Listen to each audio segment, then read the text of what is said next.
Hi there, my name is Jim Kellner. I'm a certified hypnotherapist. Now we're recording this in January and everyone's talking about resolutions, so I wanted to address this. I want to talk about goals though, or more specifically goal. Now if you were to look at Google, do a search, you'd find there's about 878 million hits for goals. So that's a lot of hits, a lot of zeros. Now if you were to go to explore some of those, you'd find a lot of them would recommend setting goals in different areas of your life. It could be financial, personal, business, including all of those. And there's going to be a lot of different techniques for setting those goals. You might start off with something as simple as a note card, or you might go as elaborate as a vision board, charts, all kinds of things like this. I think those are all great ideas, and I think that you could certainly use any one of them. And we'll actually be having a workshop down here at North Mountain Cardio at some point in the near future, and we'll probably talk about some of those techniques. Not probably, we will talk about some of those techniques. Today I want to talk about really keeping it simple though. What happens for a lot of us is we set our goals way too high, our resolutions. I'm going to change everything in my life on January 1st. As most of us know, these seldom work out. In fact, we're recording this towards the end of January, and according to the statistics, at least 75% of us have abandoned those resolutions. So today we're going to talk about the acronym KISS. So that usually stands for Keep It Simple Stupid, unfortunately. I like to call it Keep It Simple Superstar, all right? I know it's corny. So Michelangelo, you may be familiar with his work.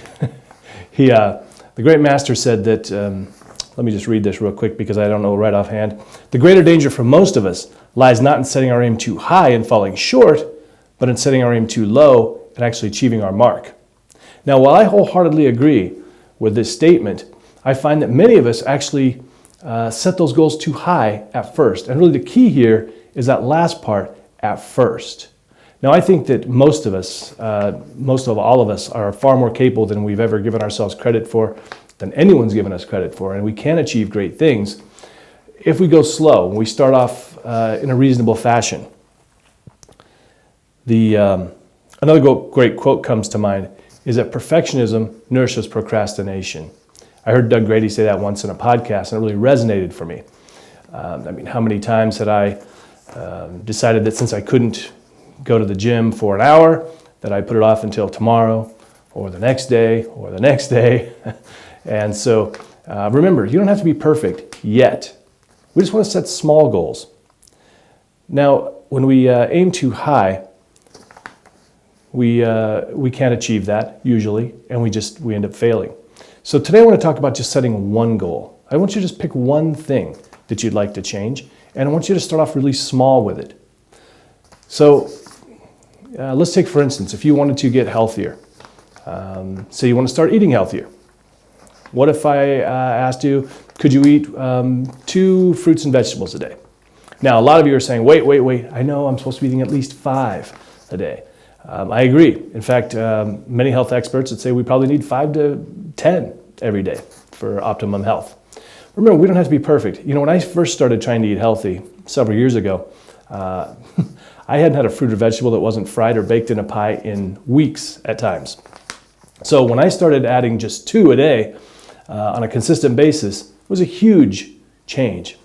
So think about it that way. If you could commit to just doing 2. Now, once you've got that mastered, you're really good at it, you don't have to be perfect, remember, then you go on to the next step, and maybe you add 3, and then 4, and next thing you know, you'll be eating 7 to 10 every day without even trying. So another part here, if you want to get healthy, because that's usually a lot of people's goals, maybe you want to try exercise.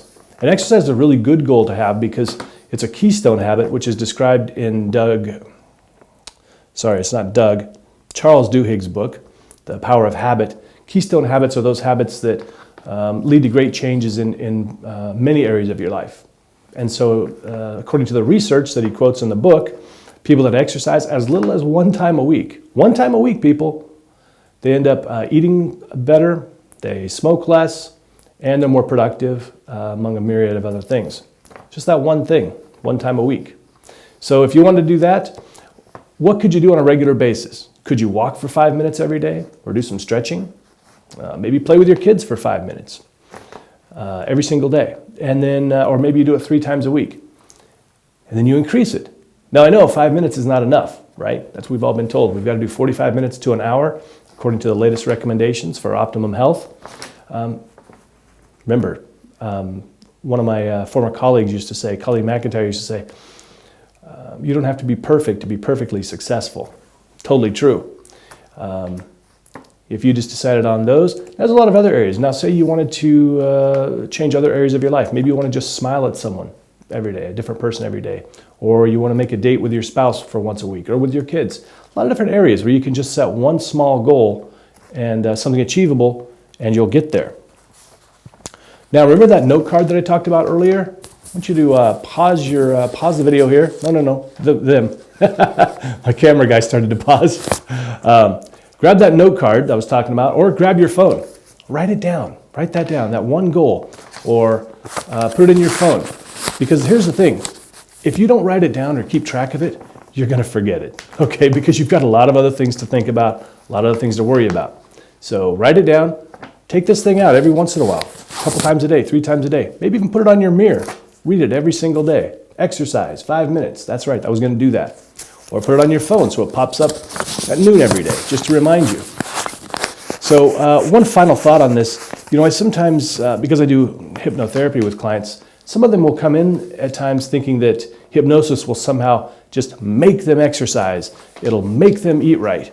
And I wish it worked like that. Now, for some people, there is this sort of lightning moment where that does happen. Hypnosis isn't magical, though. It's a proven technique for making change, but you're going to be a lot more successful with it if you set really small, reasonable goals to go along with it, and you can get whatever you want in life. Have a good day. Take care. Bye-bye.